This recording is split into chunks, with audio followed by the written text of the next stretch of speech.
कन्या लगन में हम राहु और शुक्र कंजक्शन पर विचार कर रहे हैं। इस वीडियो में अब आपके पंचम भाव के लिए विचार करें। पंचम भाव में जहां पर अब राहु शनि के ही घर में स्थित होंगे शुक्र के साथ, तो शुक्र भी यहाँ अपने मित्र शनि के घर में स्थित होंगे। अब आपको देखना होगा कि यहाँ शुक्र वक्री तो नहीं है, या फिर यहाँ शनि आपके चार्ट में वेल प्लेस्ड होने चाहिए। अब ये जो प्लेसमेंट है वो आपको काफ़ी क्रिएटिव बनाएगी, काफ़ी ज़्यादा टैलेंटेड बनाने के साथ-साथ ये राहु आपको काफ़ी ज़्यादा क्षमता देगा, आपके जो एबिलिटी है शुक्र से रिलेटेड उसके मामले में। यहाँ पर शुक्र दूसरे घर के स्वामी और आपके 9वें घर के स्वामी होकर आ रहे हैं, तो संतान को लेकर तो वैसे उतनी अच्छी स्थिति यहाँ नहीं है, लेकिन जब भी आप इंडिविजुअल रूप से अपने आप पे फोकस करते हैं, तो आप काफ़ी टैलेंटेड और क्रिएटिव पर्सन होंगे, साथ-साथ में आप काफ़ी हार्ड वर्किंग भी होंगे।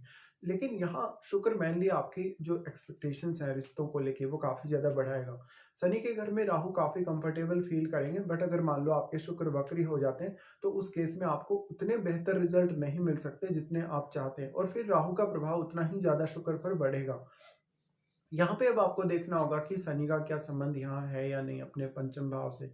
साथ में शनि आपके चार्ट में किस तरीके की स्थिति में है। राहु के साथ शुक्र बैठे हैं, तो जस्ट यहाँ शुक्र से रिलेटेड जो क्वालिटीज हैं उन्हीं को एम्पलीफाई करने का काम राहु करेंगे। तो ये आपके इनकम सोर्सेज के लिए, आपके अर्निंग्स के लिए, वेल्थ वगैरह के लिए तो बहुत ज़्यादा अच्छा है। लेकिन जब आप मैरिज की बात करते हैं, रिलेशनशिप की बात करते हैं, संतान पक्ष की बात करते हैं, तो उनके लिए उतना अच्छा प्लेसमेंट नहीं माना जा सकता।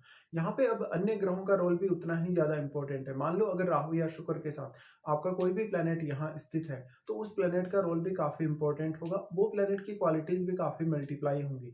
बट अगर मान लो कोई भी फायरी प्लेनेट है जैसे सूर्य है या मंगल है, अगर वो यहाँ बैठे होंगे, तो आपकी शुक्र से रिलेटेड जो अपेक्षाएं हैं वो उतना ही ज़्यादा तीव्रता से बढ़ेंगी, और फिर आप काफ़ी ज़्यादा अव्यवहारिक तरीके से यहाँ सोचने लगेंगे।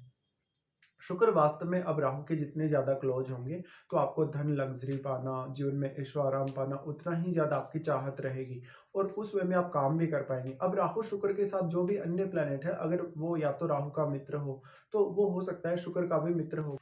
ऐसे केस में उस प्लैनेट का जो इम्पोर्टेंस है आपके लिए और भी ज़्यादा बढ़ जाता है। तो जो भी प्लैनेट है वो आपके चार्ट में जिन-जिन भावों का स्वामी है, उन भावों को लेके अब आप ये विचार कर सकते हैं कि उन भावों के थ्रू आपका जो टैलेंट है उसको आप कैसे काम में ले सकते हैं, या उन भावों का कितना अच्छे इस्तेमाल आप अपने अर्निंग्स के लिए कर सकते हैं, वेल्थ जनरेट करने के लिए कर सकते हैं। यहाँ पे शुक्र जितना ज़्यादा राहु के क्लोज होगा, उतनी ही ज़्यादा आपके रिश्तों के प्रति चाहत को बढ़ाएगा, इवन धन और लग्ज़री के प्रति भी आपकी चाहत को उतना ही ज़्यादा बढ़ाएगा। लेकिन इस केस में अगर किसी अन्य ग्रह का प्रभाव हो, तो उस ग्रह की क्वालिटीज भी मल्टीप्लाई होंगी, जिससे आपको उस ग्रह से सहायता मिल सकती है। साथ में यहाँ पे आपकी महादशा का भी काफी इंपॉर्टेंट रोल होगा। मान लो अगर आपको राहु की महादशा है या शुक्र की महादशा है, तो आपको इन पर विचार अवश्य कर लेना चाहिए। साथ में महादशा में ये भी आपको विचार करना चाहिए कि जो आपको महादशा है वो कौन से एज पीरियड में आने वाली है, क्योंकि हर एज पीरियड के हिसाब से आप बहुत कुछ अलग अलग करने में सक्षम हो सकते हैं। इसके साथ साथ देखा जाए तो यहाँ पे अगर हम इनकी दृष्टियों के हिसाब से विचार करें, तो राहु सबसे पहले आपके नवम भाव पे अपना प्रभाव डालते हैं। नवम भाव को राहु एस्पेक्ट कर रहे हैं, तो वो आपको विदेश यात्रा दे सकते हैं, इवन विदेश में सेटल होने के लिए काफ़ी ज़्यादा चाहत दे सकते हैं।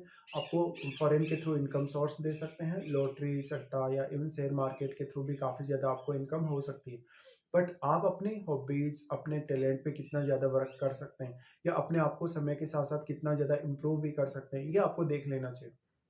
यहाँ पे अब राहु और शुक्र का प्लेसमेंट है, तो बेसिकली आपके जो रिश्ते हैं, आपके आपकी संतान के साथ रिश्ते हैं, आपके जीवन साथी के साथ रिश्ते हैं, परिवार के साथ जो रिश्ते हैं, वहाँ पर आप बहुत ज़्यादा ऑब्सेस्ड रहेंगे और उन लोगों से कुछ बड़ी उम्मीदें आप रखेंगे।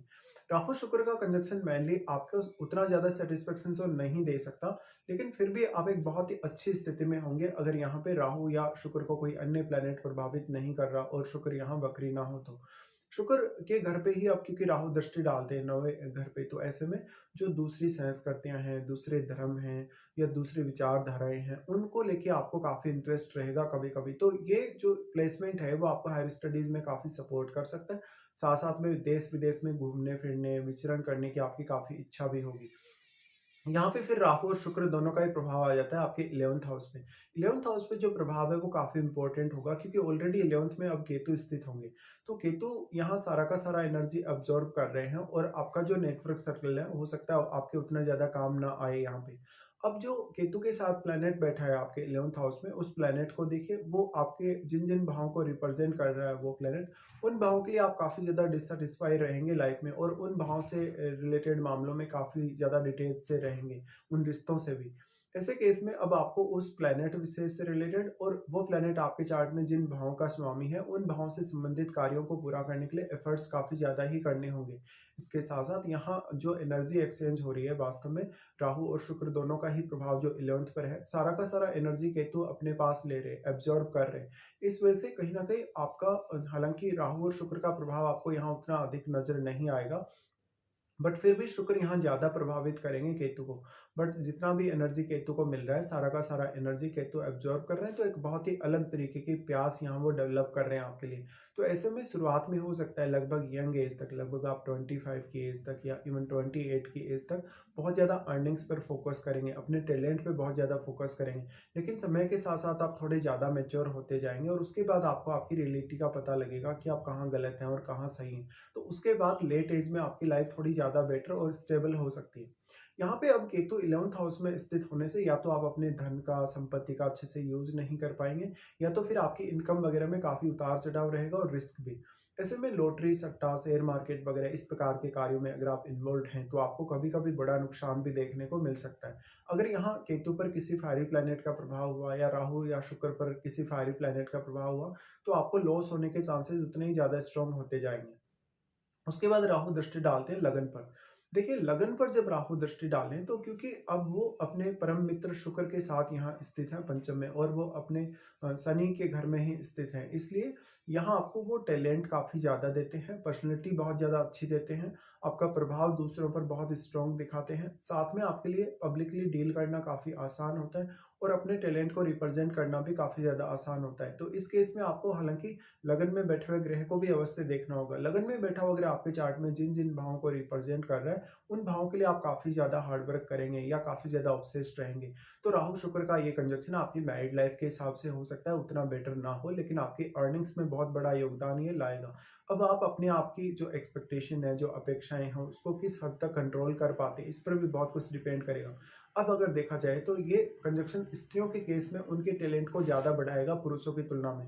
बट अगर पुरुषों के चार्ट में ऐसा कंजक्शन है, तो उनको अपने पार्टनर से बहुत ज़्यादा असंतुष्टि होगी मैरिज होने के पश्चात, और इवन वो किसी दूसरे रिलेशनशिप में या अफेयर में इन्वॉल्व रहेंगे। इसलिए पुरुषों के केस में मैरिज को लेके ज़्यादा रिस्क होने की संभावना होगी, लेकिन स्त्रियों के केस में यहाँ टैलेंट और पर्सनैलिटी बहुत ज़्यादा अच्छा होना और मान सम्मान ज़्यादा होने की संभावना होगी। तो इस हिसाब से आप विचार कर सकते हैं।